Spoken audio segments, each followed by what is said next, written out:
여러분들 우리 사회 공정한 거 맞나요? 오늘 영상은요, 제가 살짝 분노를 실어서 제가 생각하고 있는 바에 대해서 좀 과감하게 발언을 해보려고 합니다. 이 사회에서 말하는 공정주의, 능력주의, 저는 그거 허상이라고 생각하고요. 그리고 그런 생각 방식에는 정말 큰 함정이 있다고 생각합니다. 그 함정을 세 가지로 제가 짚어보고요. 대응 방법에 대해서 구체적인 제안 말씀을 드리려고 합니다. 유하, 무엇이든 세 가지로 가르쳐드리는 명제대교수 김익환입니다. 우리 능력주의에 대해서 한번 좀 근본에서 생각을 해볼 필요가 있는데요. 그것은 허상이고 함정을 갖고 있다는 게 제 생각입니다. 사실 능력주의라는 것은 일종의 시험 공정주의 이런 것을 그 속에 포함하고 있어요. 우리가 능력이라고 얘기하는 것은 그 시험에 통과한 거, 그 시험에 통과한 사람은 능력이 엄청 좋은 사람이라고 생각하는 거죠. 시험은 여러 가지 종류가 있어요. 가장 우리에게 악영향을 미치는 것이 결국은 대학 입시라는 시험이에요. 이거요, 지금 문제가 좀 심각합니다.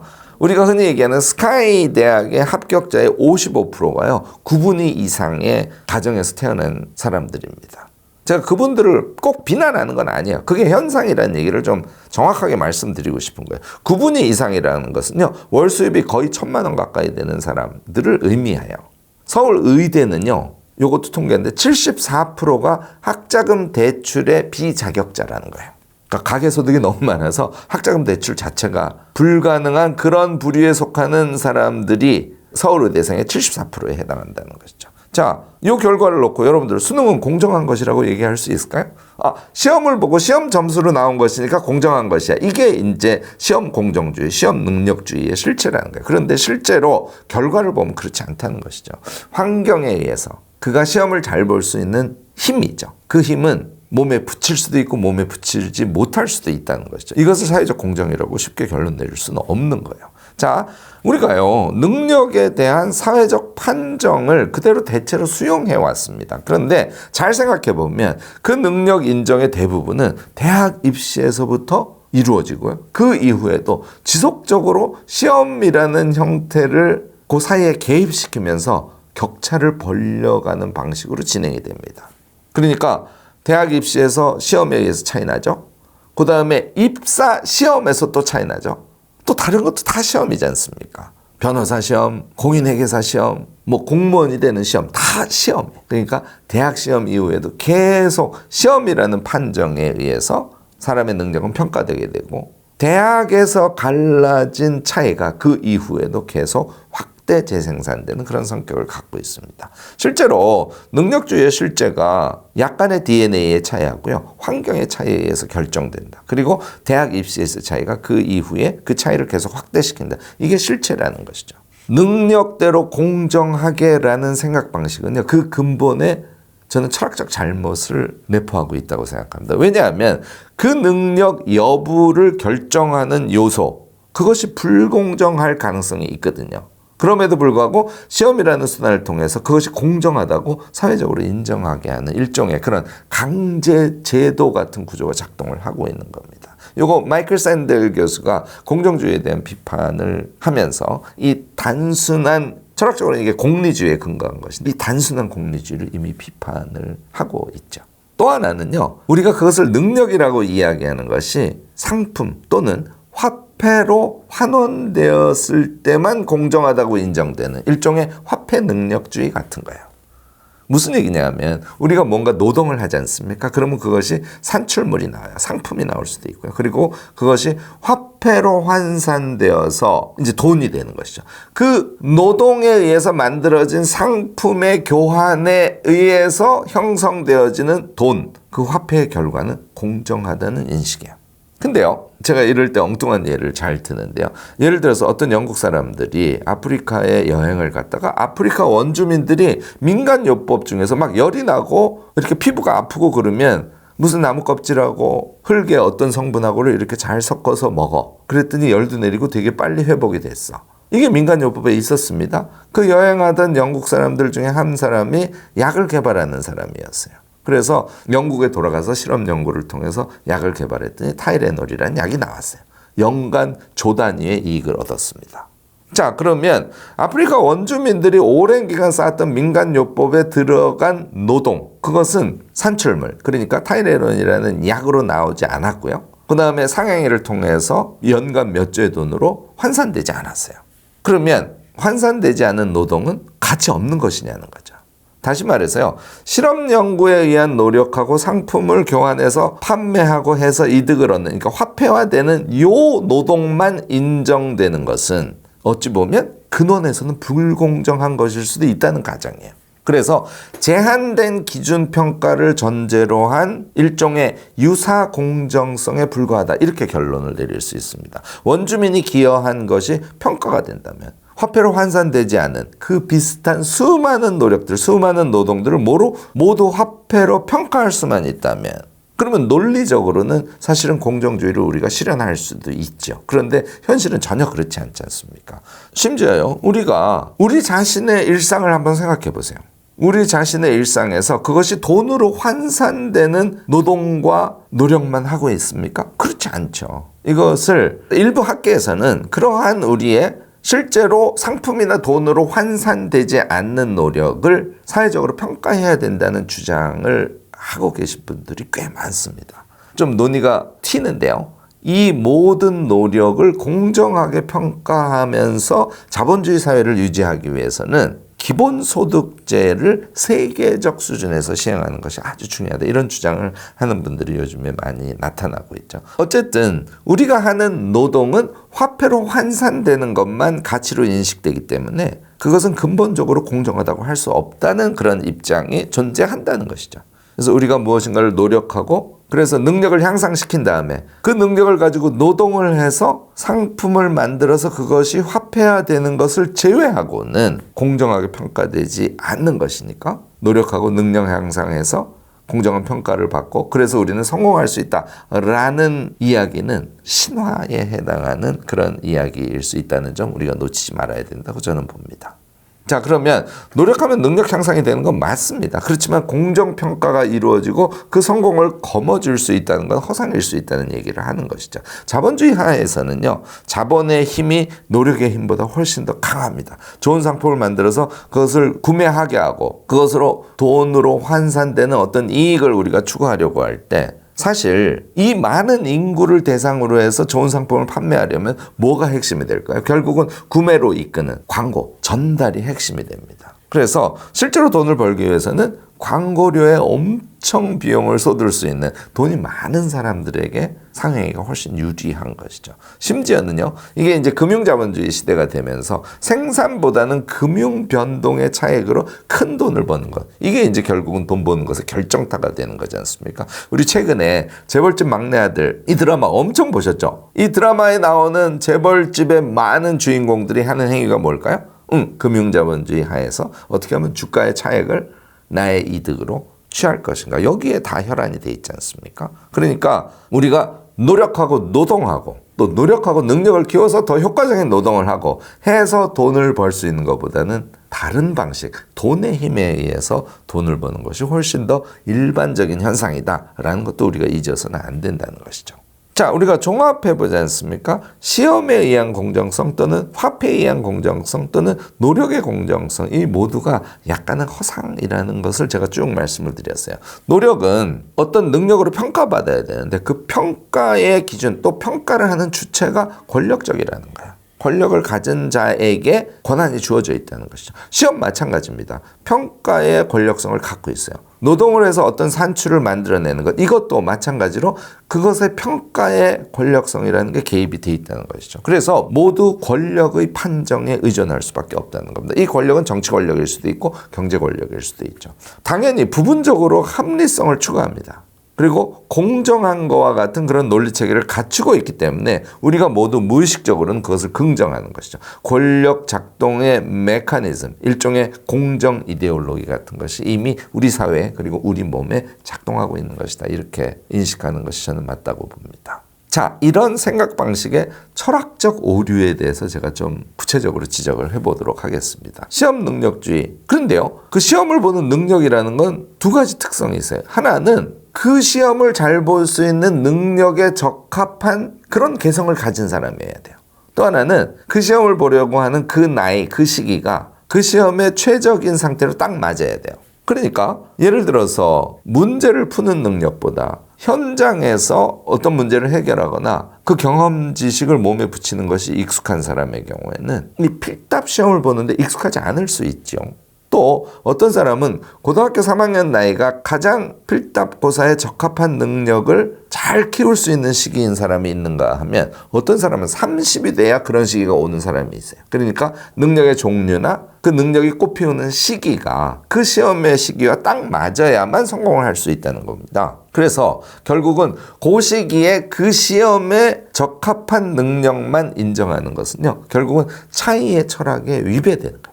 사람들이 갖고 있는 여러 개성이 모두 가치롭다는 그런 철학에 위배되는 것이죠. 또 한 번으로 모든 것을 결정을 내버리는 것 아닙니까? 그 시기에 자신의 그의 능력에 의해서 모든 것을 결정 내버리는 것이니까 이것은 인간이란 어떤 존재? 제가 항상 얘기하는 것이죠. 변화와 생성의 존재죠. 그러니까 인간이 변화하고 생성하고 성장한다는 그 철학에 맞지 않아요. 그 사람의 그 능력을 꼭 측정을 해야 된다면 어떤 한 시기에만 하고 그 시기에 내린 측정으로 그의 인생을 결정짓는 것이 아니라 지속적인 평가가 그에게 이루어지는 것이 맞다는 것이죠. 두 번째는요, 노동산출 부분인데요. 노동산출은 협력에 의한 공동산출이라는 것을 꼭 생각해야 된다고 저는 봅니다. 아까 제가 타이레놀 얘기한 거와 마찬가지죠. 사실 인류적인 수준에서 협력에 의한 공동 산출일 가능성이 높아요. 모든 상품은.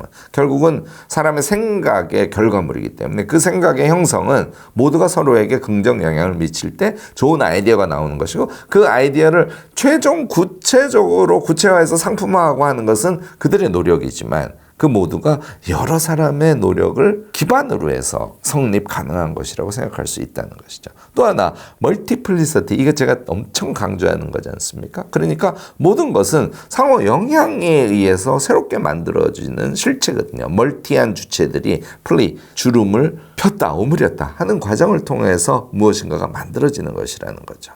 이런 협력에 의한 산출을 인정하는 철학이 우리 내부에 있지 않으면 사실 공동선을 지향하는 게 점점 어려워집니다. 또 현실적으로는 무임금 노동에 대한 문제의식을 포함하고 있지 않다는 것도 큰 문제입니다. 우리가 지금 당장 문제시하는 것은 가사노동 같은 걸 문제시하고 있지 않습니까? 그 이외에도 우리가 화폐화되지 않는 노동을 엄청 많이 하고 있거든요.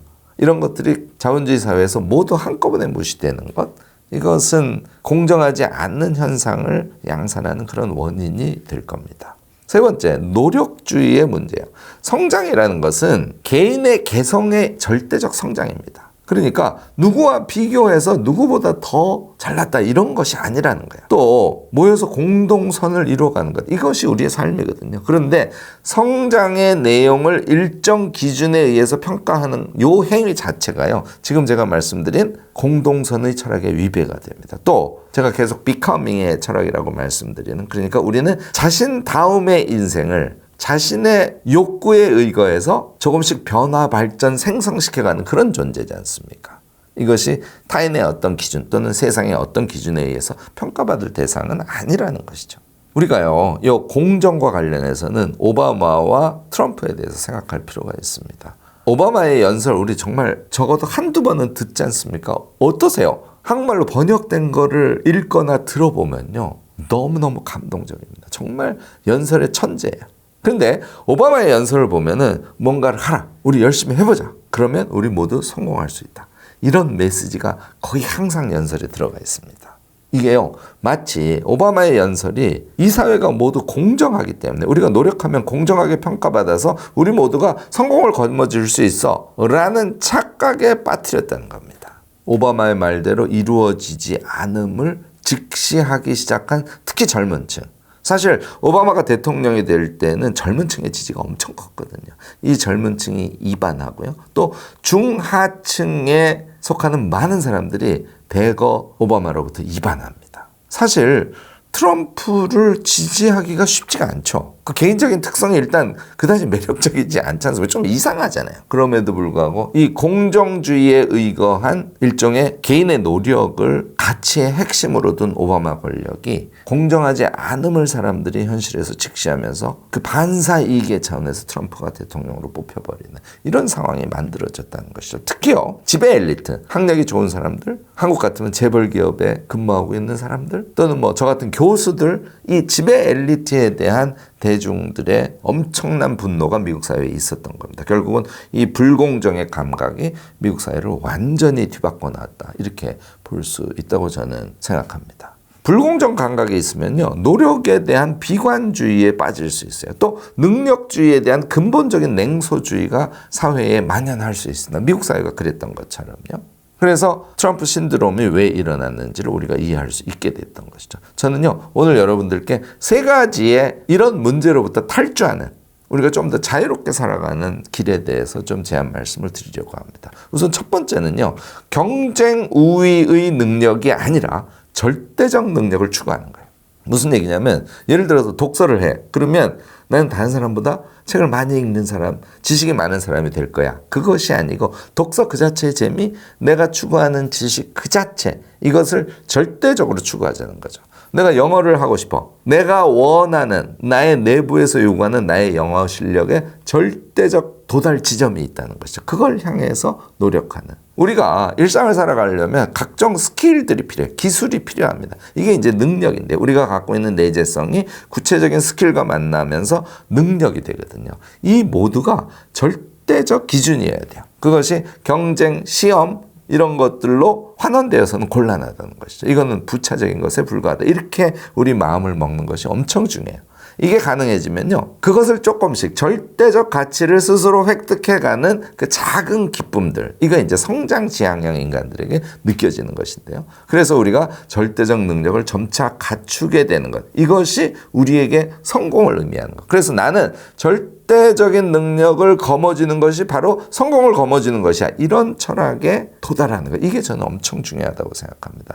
노력을 해도 되지 않는다는 그런 허무주의를 극복하고요, 또 실질적으로 어느 정도는 그렇게 해서 내가 절대적으로 그렇게 되고자 하는 능력을 갖추게 되면 어느 정도 사회적 평가도 받을 수 있게 되는 그런 상황을 우리가 경험할 수 있게 되지 않을까 싶습니다. 두 번째는요, 나의 꿈 찾기에 절대적인 평가 기준을 마찬가지로 설정하라는 거예요. 내가 원하는 절대적 행복 가치, 요거요, 우리가 좀 냉정하게 판단할 필요가 있습니다. 그러니까 내가 돈을 얼마 가지면 행복하다고 느끼지, 요거 계산을 해봐야 되는 거예요.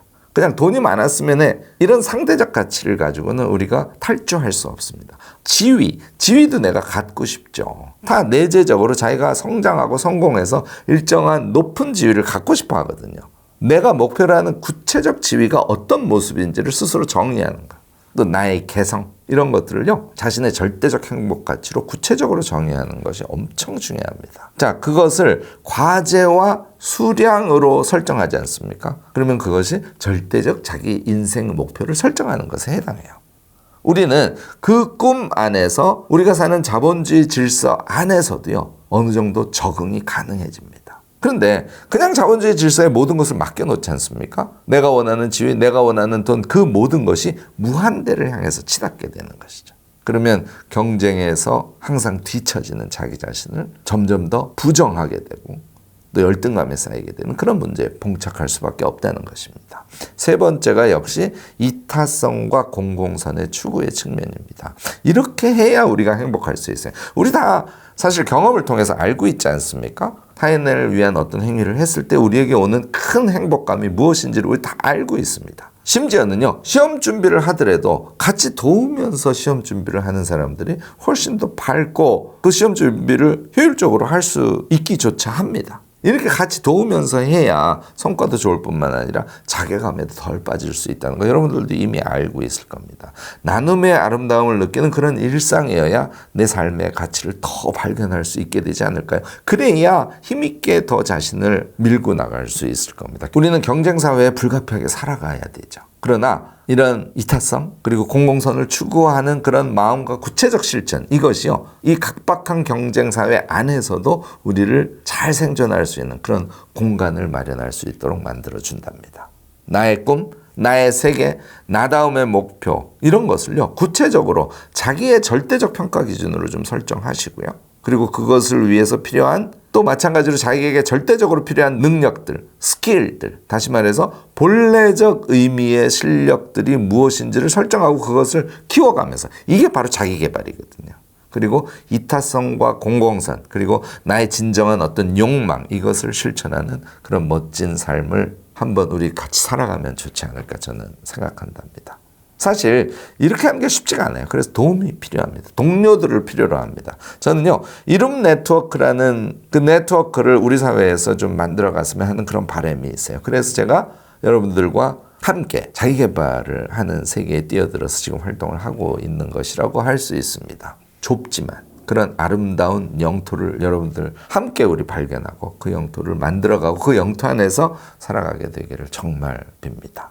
오늘요 공정성이라는 키워드, 능력주의라는 키워드에 대해서 제가 좀 길게 영상을 찍었습니다. 우리 사회에서 꼭 한번 체크되어야 하리라고 생각했고요. 또 자기 성장, 자기 개발을 추구하는 제 유튜브를 구독해 주시는 많은 분들이 그런 것을 바라시거든요. 그런 바람을 갖고 있는 우리 모두가 한번 꼭 체크해 봐야 될 지점이라고 생각해서 오늘 길게 말씀을 드렸습니다. 여러분들도요 공정성, 능력주의에 대해서 자기 의견을 갖고 계실 겁니다. 적극적으로 댓글 좀 남겨주시고요. 지혜 나눔 부탁드리겠습니다. 제 오늘 영상이 도움이 되셨다면 좋아요, 구독, 알림 설정까지 꼭 부탁드리겠습니다.